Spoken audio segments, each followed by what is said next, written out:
Hello, it's Laura, and I hope you're all doing well. So for those of y'all who are new to my channel, welcome. I am a registered dietitian, and I'm all about plant-based nutrition. So today I thought it'd be fun to give you the good and the bad of being a dietitian, because I know a lot of y'all are either in dietetic school or interested in becoming a dietitian.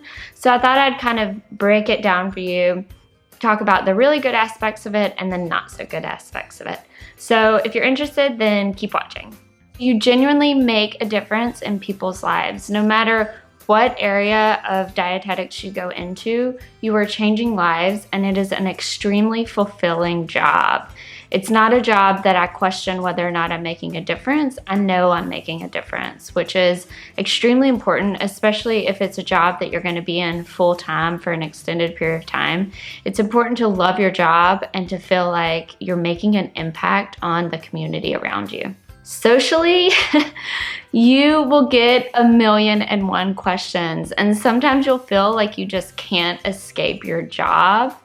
I have resorted to, if I'm talking to a stranger that I know I'm never gonna see again, and they're asking me what I do for a living, I tend to avoid the question, or I'll be kind of vague and say I work in healthcare, or I've even said I'm a student, because technically I'm always gonna be a student. I'm always learning something new. So you kind of learn how to redirect the conversation so you don't get into a full-blown nutrition assessment with every single person that you meet. And because people are gonna ask you a lot of questions, I know some of my friends have said that they just kind of shut down the conversation socially by saying, I work in the ICU. If you're not on tube feeds, then I can't help you. But for me, I do like to help out my friends, but it's when it's a friend of a friend and you're at a Christmas party and you just want to relax and enjoy it and have a good time. That's when it gets kind of annoying. But yeah, you're always going to get a lot of questions. The sky is the limit when it comes to what area of nutrition you go into. There are 1,000,000 different areas that dietitians are needed. And so if you're someone who you're not interested in working in a hospital, there's other areas, whether it's marketing, whether it's PR. Granted, if you want to get into those type jobs, typically you do have to be in a big city. But those are other options. There's food service, there's schools, the school systems, there's outpatient pediatric clinics. There's 1,000,000 different jobs that are needed where dietitians are needed. People automatically get self-conscious when they're around you. It's like as soon as you're there, then they feel guilty if they eat something or unhealthy, or they feel like they have to justify what they're eating or what they're ordering, or they start to think, oh, I need to get started on getting healthy. I need to get better about that. It's almost like we're the angel and the demon. We make them feel a lot of times self-conscious and guilty, but then we also motivate them as well. A lot of times when I hang out with my friends, we do something active or something healthy, which I absolutely love. So a lot of my friends, when they think of hanging out with me, they think of being good or being healthy. And so it's not expected of me to do something unhealthy. A lot of times when I hang out with my friends, we'll go to some type of fitness class, we'll go on a long walk, we'll go get tea.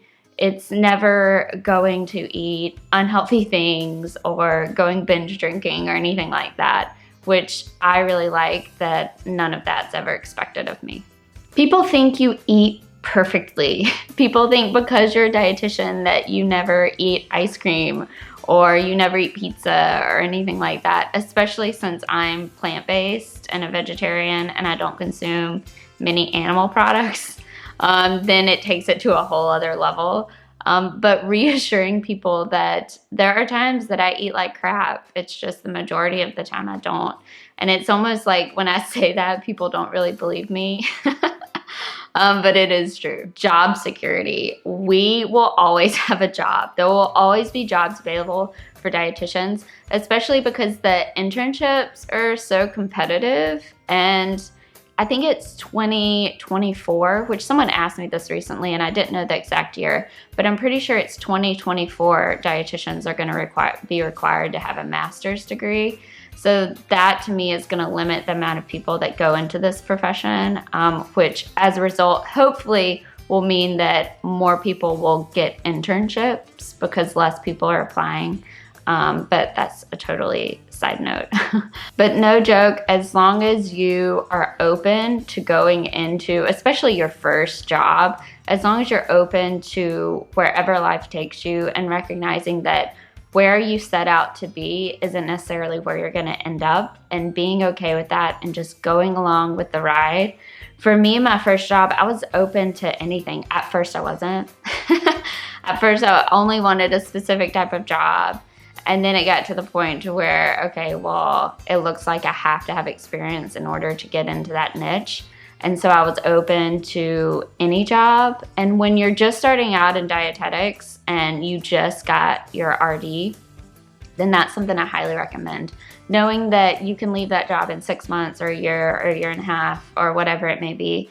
But as long as you have that experience, there are a million jobs out there that you can get. There is pressure to be thin.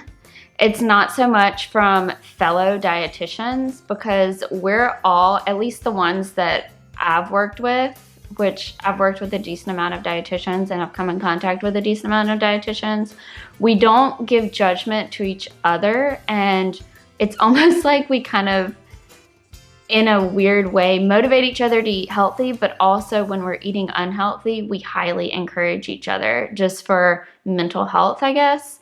But more so, you do get pressure from your clients and from your patients and from society. It's less from your coworkers, I'll be honest. I've never felt pressure from my coworkers to look a certain way or to eat a certain way. It's clients that say, oh, well, you're thin, so you must know what you're talking about. Or I spoke with a dietitian who was overweight and I just couldn't take him seriously. You don't know how many times I have heard that. And that is just terrible.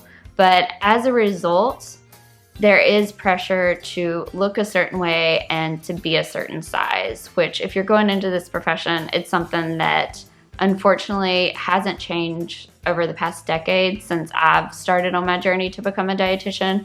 But hopefully in the next decade, we will see changes because you can be healthy at any size. As long as you're eating healthy, as long as you're taking care of yourself, exercising, getting the sleep you need, then you shouldn't feel like you have to look a certain way because we're all made different. But unfortunately, there are still people that are narrow-minded and think that in order to be a dietitian, you have to be super thin and super healthy and super muscular. People actually listen to you when it comes to food and nutrition, and people take your advice as gold. Literally, when I'm talking to a friend or a client or anyone, they're on the edge of their seat listening to every single thing because they just want to soak it all up. And so as a result, it is important to give accurate information. And as dietitians, we learn the science and the anatomy and physiology side of everything. And so we can tell when things are just totally bogus, which is, I feel like sometimes my profession has this stigma on it that we just shoot down new ideas, which isn't the case. It's just we want the proof, we want the science to back it up. And as a result, people do listen to us because they know when we're talking, then there's research to back it up. So to go along with that, the last bad thing is that you're constantly correcting wrong information. Because what happens is someone sets out on their health journey, they lose 50 pounds, and then they put out on the internet what worked for them with no research to back it out and make blanket statements saying that this works for everyone.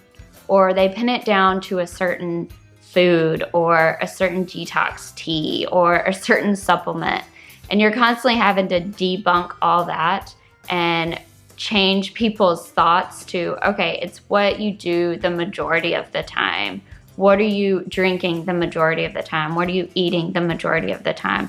One little supplement isn't just automatically going to make you lose a bunch of weight. And if it does, then you're going to gain it right back just as quickly as you lost it, I guarantee. So part of our profession is saying, who said that? Where did you read that? Where did you hear that? What are their credentials? And kind of taking people, and I don't just shoot people down, I kind of take them through the thought process. Instead of saying, no, that's just inaccurate, I say, okay, well, logically, how does that make sense? Okay, so take me through why you think that's the case. And a lot of times they'll just say, I don't know, I just heard it somewhere, you know? And so kind of teaching people how to stifle through the accurate information that's out there and the inaccurate information that's out there. So I hope this video helped y'all out. If you liked it, please give it a thumbs up. I have a feeling a lot of people are liking my dietitian videos, and so if you do, please give it a thumbs up and I'll make more like these. Also, if you're interested in plant-based nutrition, my book is all about it. I give 21 recipes with the nutrition facts of every single recipe, a 7-day meal plan with also the nutrition facts for every single day. And then I've made charts of every single nutrient and vitamin and mineral and the excellent sources. So I'll leave a link to that below as well. Also, I'm available for meal planning and one-on-one counseling. If you're interested in working with me, I'll leave all the information below. If y'all have any suggestions for future videos, I'd love to hear from y'all as well.